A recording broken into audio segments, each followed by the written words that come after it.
बिस्मिल्लाहिर्रहमानिर्रहीम।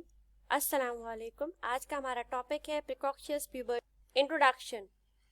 Precocious puberty हम तब कहते हैं अगर किसी में प्यूबर्टी हो रही है before the age of 8 years. It is known as precocious puberty.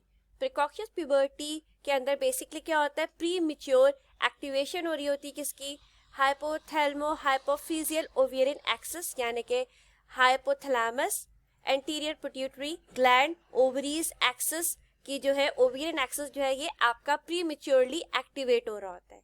90% of precocious puberty in girls is idiopathic and this term is known as constitutional precocious puberty. यानी कि 90% आपको कोई रीजन नहीं पता होता, there is no medical issue, reason नहीं है, but they do have precocious puberty and such a term is known as constitutional precocious puberty.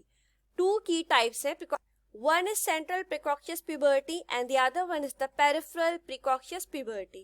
Central precocious puberty में आपको क्या मिलेगा, एक्टिवेशन होगी किसकी, हाइपोथैलेमस पिट्यूटरी एड्रिनल एक्सिस की, जबकि पेरिफेरल precocious puberty में क्या होगा, एक्टिवेशन नहीं होगी, हाइपोथैलेमस पिट्यूटरी एक्सिस यहाँ पे एक्टिवेटेड नहीं होगा। सेंट्रल प्रिकॉशियस प्यूबर्टी में आपको क्या मिल सकते हैं, LH एलिवेटेड होगा, FSH के लेवल्स बढ़े हुए होंगे, ईस्ट्राडायोल जिसे हम ईस्ट्रोजन कहते हैं वो बढ़ा हुआ होगा, जबकि पेरिफेरल के अंदर क्या होगा, सिर्फ आपके जो ईस्ट्रोजन है वो बढ़ा हुआ होगा या फिर एक्सोजीनस सेक्स स्टेरॉइड्स जो हैं वो बढ़े हुए होंगे। Causes of precocious puberty, central को हम कह सकते हैं गोनाडोट्रोपिन डिपेंडेंट प्रिकॉशियस प्यूबर्टी भी कहते हैं या GDPP, और ये किसकी वजह से हो सकते हैं, ट्यूमर्स अराइजिंग फ्रॉम पिट्यूटरी से, मिड ब्रेन से, हाइपोथैलेमस, या कलेक्टिवली हम कह सकते हैं क्रेनियोफेरेंजियोमा। इन्फेक्शन की वजह से भी आपको मिल सकता है, एग्जाम्पल इज मेनिंजाइटिस, एन्केफेलाइटिस, किसी ट्रॉमा एक्सीडेंट की वजह से भी you can get precocious puberty. Radiation therapy कोई पेशेंट अगर ले रहा है, कोई सर्जरीज हुई हुई हैं, उनके अंदर भी आपको प्रिकॉशियस प्यूबर्टी मिल सकती है। कॉन्स्टिट्यूशनल हम पहले कह चुके हैं, एक रीजन हमारे पास कॉन्स्टिट्यूशनल है जिसमें कोई हमें इडियोपैथिक के कोई रीजन नहीं है। Peripheral gonadotropin independent precocious puberty, इसके जो कॉजेस बनेंगे that is example is congenital adrenal hyperplasia, या फिर ओवेरियन ट्यूमर्स हो सकते हैं, example is granulosa cell tumour जो कि सिक्रीट करता है ईस्ट्रोजन।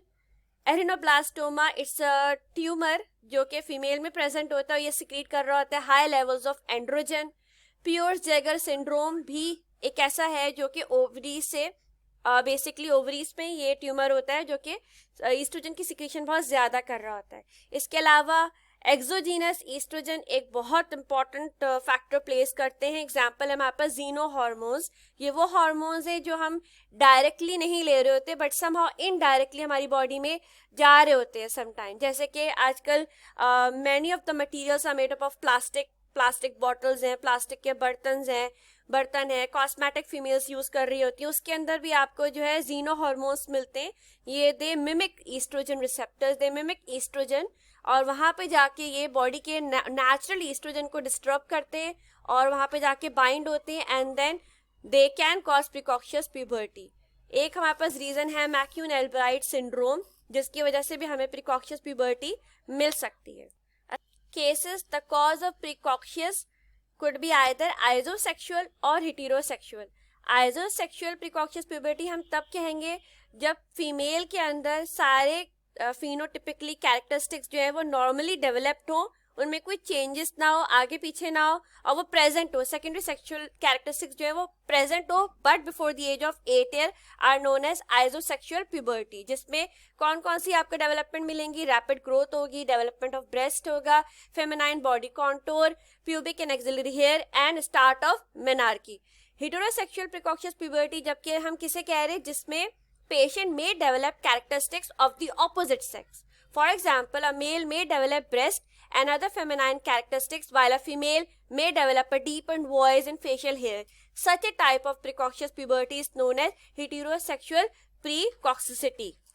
क्लिनिकल एग्जामिनेशन में हम सबसे पहले देखेंगे we will assess the pubic hair and breast growth using Tanner staging.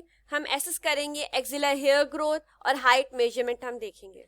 Investigations में हम देखेंगे कि बोन एज जो है हमें कैसी मिलेगी, वो ज़्यादातर जो एडवांस मिलेगी, that is more than 2 years older than the age would expect, जितनी पर्टिकुलर एज में होनी चाहिए उससे 2 साल आपको ज़्यादा उसमें मिल रही होगी बोन एज। ये एक बहुत बड़ा खुद से एक टॉपिक है और इसके अंदर आप डिफरेंट चार्ट्स आते हैं जिसके आप कंपेयर करते हैं कि कितनी इसकी एज जो है होनी चाहिए थी और कितनी इसमें है।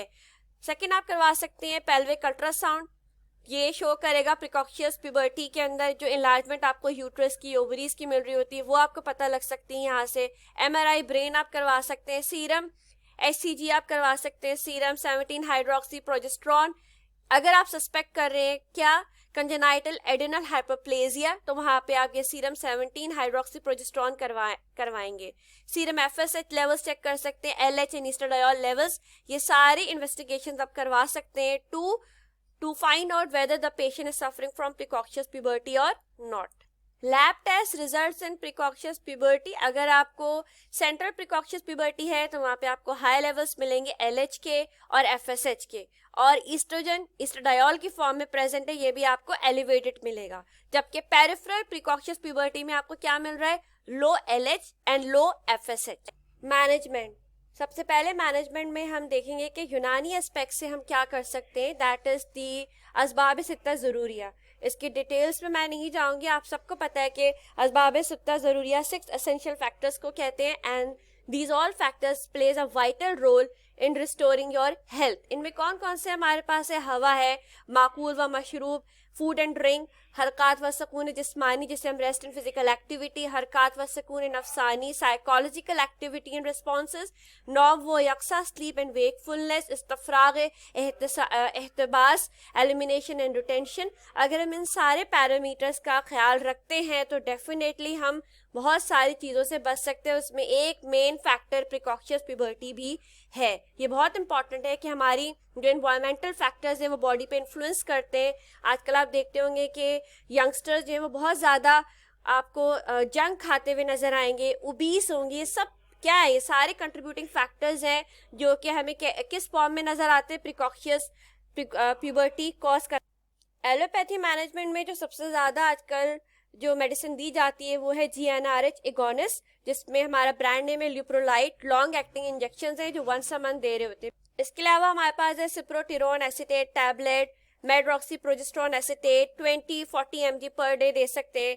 इसके अलावा साइकोलॉजिकल सपोर्ट है, ये बहुत इंपॉर्टेंट फैक्टर है कि अगर आपको कोई पेशेंट मिल रहा है प्रिकॉशियस प्यूबर्टी का तो वहाँ पे आप उसे साइकोलॉजिकली सपोर्ट दें, उसे रीअश्योरेंस दें कि कोई बड़ा मसला नहीं है, इसको हम सॉर्ट आउट कर सकते हैं, हिम्मत दिलाएं पेशेंट को and definitely we can help the patient. क्योंकि हम पहले कह चुके हैं कि 90% आपको ये जो फीमेल्स मिलेंगी इडियोपैथिक हैं, कोई रीज़न नहीं है यहाँ पे। यस, अगर कोई रीज़न आपको मिल रहा है कोई ट्यूमर की फॉर्म में तो डेफिनेटली यहाँ पे फिर ये पेशेंट आपका सर्जरी पे जाएगा।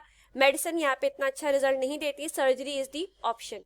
नोट, यहाँ पे मैंने आपको एक नीचे एक आर्टिकल का लिंक दिया, इसको जाके ज़रूर आप देखें और रीड करें।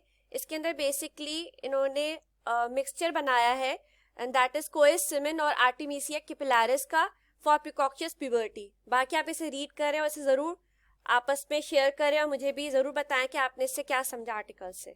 Thank you.